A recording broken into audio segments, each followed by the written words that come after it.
அப்பனே நீர்தான் செய்ய வேண்டும்.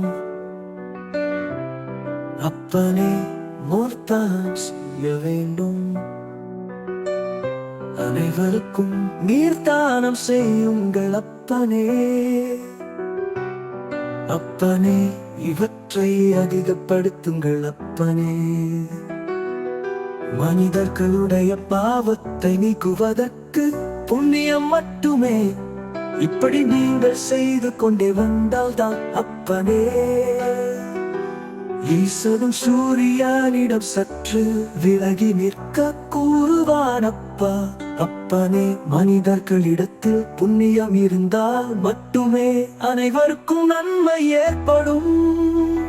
என் பக்தர்கள் அனைவரும் இன்னும் இன்னும் தான தர்மங்கள் உலகில் வாழும் அனைத்து ஜீவராசிகளுக்கும் நீர்தானம் செய்யுங்கள் அப்பனே.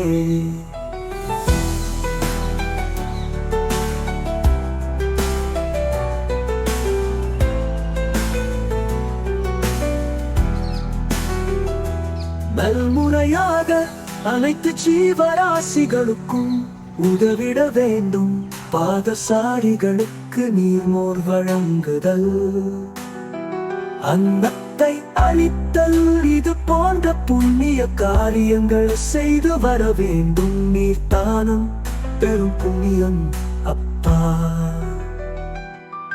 அப்பனே நீர்மோர் பந்தல்களை அமைத்து அனுதினமும் வருகின்றவர்களுக்கெல்லாம் உதவி வர வேண்டும். அவர்களது மனம் மகிழ்ந்தாலே உங்களுக்கு புண்ணியம் பெருகும் அப்பா. என் பக்தர்கள் வெயில் காலத்தில் அனைவருக்கும் அனைத்து ஜீவராசிகளுக்கும் கூட நீர் மற்றும் உணவை வழங்குதல் வேண்டும். சாலையோரங்களில் பந்தல் அமைத்து நீர்மோர் மற்றும் நீரில் வெள்ளம் இட்டு துளசி இட்டு இவையன்றி கூற வேப்பம் கொழுந்துகளை இட்டு அனைவருக்கும் தருதல் வேண்டும் அப்பனே. என் வாக்கினை என் பக்தர்கள் நிச்சயம் கேட்டு நடந்தால் வாழ்க்கையில் மாற்றங்களை யானே ஏற்படுத்துவேன், இது நிச்சயம்.